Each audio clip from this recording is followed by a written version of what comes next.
നമസ്കാരം. അങ്ങനെ മെഡിസെപ് പദ്ധതിയുടെ കാര്യത്തിലും തീരുമാനമായിരിക്കുകയാണ്. മെഡിസെപ് ആരോഗ്യ പരിരക്ഷാ പദ്ധതി നിർത്തലാക്കാൻ സംസ്ഥാന സർക്കാർ ആലോചന നടത്തുന്നുണ്ട് എന്ന വിവരങ്ങൾ ഇപ്പോൾ പുറത്തുവരുന്നു. പഴയ റീഇംബേഴ്സ്മെന്റ് പദ്ധതിയിലേക്ക് മടങ്ങുന്നതിനെ കുറിച്ചാണ് സർക്കാർ ഇപ്പോൾ പ്രധാനമായും ആലോചിക്കുന്നത്. ജീവനക്കാരുടെ അതൃപ്തി രൂക്ഷമായതോടെയാണ് ഈ കാര്യത്തിൽ ഒരു തീരുമാനമെടുക്കാൻ സംസ്ഥാന സർക്കാർ തീരുമാനിച്ചിരിക്കുന്നത്. ഇൻഷുറൻസ് കമ്പനിയും സർക്കാരിനോട് നിരന്തരം പരാതികൾ ഉയർത്തുന്ന സാഹചര്യത്തിലാണ് സർക്കാരിന് തലവേദനയായി ഈ ഒരു പദ്ധതി മാറുന്ന സാഹചര്യത്തിൽ മെഡിസെപ്പിനെ ഉപേക്ഷിക്കുന്നതാണ് വഴി എന്ന രീതിയിലേക്ക് സർക്കാർ ആലോചനകൾ എത്തിയിരിക്കുന്നത്.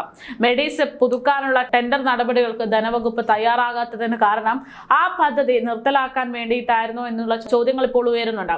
എന്തായാലും ലോക്സഭാ തെരഞ്ഞെടുപ്പിൽ ജീവനക്കാരുടെ അനിഷ്ടം ഇടതുമുന്നണിയിൽ തിരിച്ചടിയായി എന്ന കണക്കുകൂട്ടലുകൾ പോസ്റ്റൽ വോട്ടുകളിൽ ഗണ്യമായ കുറവാണ് സർക്കാർ ജീവനക്കാരിൽ നിന്ന് ഇടതുമുന്നണിക്ക് ലഭിച്ചത് എന്ന് തുടങ്ങിയിട്ടുള്ള റിപ്പോർട്ടുകളൊക്കെ പുറത്തുവരുന്ന സാഹചര്യത്തിലാണ് പദ്ധതി വീണ്ടും നിർത്തലാക്കാൻ പോകുന്നു എന്ന തരത്തിൽ റിപ്പോർട്ടുകൾ പുറത്തുവരുന്നത്. ആനുകൂല്യങ്ങൾ മുടങ്ങിയത് ജീവനക്കാരുടെ അസ്വാരസ്യത്തിന് കാരണമായിട്ടുണ്ട് എന്നതാണ് വിലയിരുത്തൽ. ഇത് പരിഹരിക്കാൻ ക്ഷാമബത്ത ഉൾപ്പെടെയുള്ള ആനുകൂല്യങ്ങൾ ഉടനെ നൽകുമെന്ന് മുഖ്യമന്ത്രി പ്രഖ്യാപിച്ചിരുന്നുവെങ്കിൽ പോലും അത് എങ്ങനെ നടപ്പിലാക്കുമെന്ന് ധനവകുപ്പിന് ഒരു തീരുമാനമെടുക്കാൻ സാധിച്ചിരുന്നില്ല. ആദ്യ വർഷം സർക്കാർ ജീവനക്കാരിൽ നിന്നും 600 കോടി രൂപ ലഭിച്ചെങ്കിലും അതിനേക്കാൾ 100 കോടിയിലേറെ അധികം തുക ഇൻഷുറൻസ് കമ്പനിക്ക് ക്ലെയിം നൽകേണ്ടി വരികയാണ് ഉണ്ടായത്. ചില ആശുപത്രികളിൽ മെഡിസെപ്പ് ഇല്ല എന്നതാണ് യാഥാർത്ഥ്യം.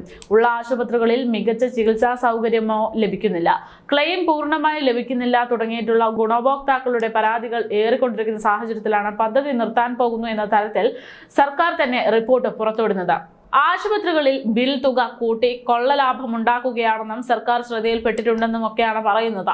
മുൻ പദ്ധതികളിൽ നിന്നും വ്യത്യസ്തമായി പെൻഷൻകാർക്കും ആരോഗ്യ പരിരക്ഷ ലഭിക്കുന്ന പദ്ധതിയായിരുന്നു ഈ പറയുന്ന മെഡിസെപ്പ്. 2022 ജൂലൈ 1 മെഡിസെപ്പ് എന്ന പദ്ധതി ആരംഭിച്ചത്. മെഡിസെപ്പ് വരുന്നതിന് മുമ്പ് സർക്കാർ ജീവനക്കാർക്ക് ചികിത്സയ്ക്ക് ചിലവായ തുക റീഇംബേഴ്സ് വഴി തിരികെ ലഭിക്കുന്നതായിരുന്നു പതിവ്. ഇത് ജീവനക്കാരുടെ സ്ഥാനവും മറ്റും അടിസ്ഥാനമാക്കി റീഇംബേഴ്സ് ചെയ്യാവുന്ന തുക പരിധി ഉണ്ടായിരുന്നു. ആദ്യം പണം ആശുപത്രിയിൽ അടയ്ക്കുകയും ചിലവായ തുകയിൽ രേഖകൾ സഹിതം അപേക്ഷിച്ചാൽ അത് തിരികെ കിട്ടുകയും ചെയ്യുന്നതായിരുന്നു ആ രീതി. എന്നാൽ ഈ സംവിധാനം നിലനിർത്തിയാക്കിയതിനു ശേഷമാണ് മെഡിസെപ്പ് എന്ന ആരോഗ്യ ഇൻഷുറൻസ് സംവിധാനം ആരംഭിക്കുന്നത്. എന്നാൽ ഇപ്പോൾ കയ്യിൽ നിന്ന് ചിലവാകുന്ന തുകയുടെ 1/3 പോലും ഇപ്പോൾ ഈ ഒരു പദ്ധതിയുടെ ഭാഗമായിട്ട് ലഭിക്കുന്നില്ല എന്നതിന്റെയൊക്കെ അടിസ്ഥാനത്തിൽ പദ്ധതി നിർത്തലാക്കാൻ പോകുന്നു എന്ന തരത്തിലാണ് റിപ്പോർട്ടുകൾ ഇപ്പോൾ പുറത്തുവരുന്നത്. ഇൻഷുറൻസ് ക്ലെയിമുകൾ കിട്ടാൻ വൈകുന്നതോടെ പിന്മാറുന്ന ആശുപത്രികൾക്ക് പകരം പുതിയ ആശുപത്രികളെ ഉൾപ്പെടുത്താൻ തയ്യാറാകാത്തതും പ്രശ്നം ഗുരുതരമാക്കുകയാണ്. മാത്രവുമല്ല, പലപ്പോഴും മെഡിസെപ്പിനെ ആശുപത്രികളുടെ വിവരങ്ങൾ സമയത്ത് അപ്ഡേറ്റ് ചെയ്യാത്തതിനാലും ജീവനക്കാരും പെൻഷൻകാരും ആശുപത്രികളുമായി തർക്കത്തിലാകുന്ന ഒരു സന്ദർഭം വരെ ഉണ്ടാകുന്നുണ്ട്. അപ്പോൾ ഇതൊക്കെ മറികടക്കാൻ സാധിക്കാത്തൊരു സാമ്പത്തിക പ്രതിസന്ധി കൂടെ കണക്കിലെടുത്ത മെഡിസെപ്പ് പദ്ധതി സംസ്ഥാന സർക്കാർ നിർത്താൻ പോകുന്നു എന്ന തരത്തിൽ റിപ്പോർട്ടുകൾ പുറത്തുവരുന്നുണ്ട്.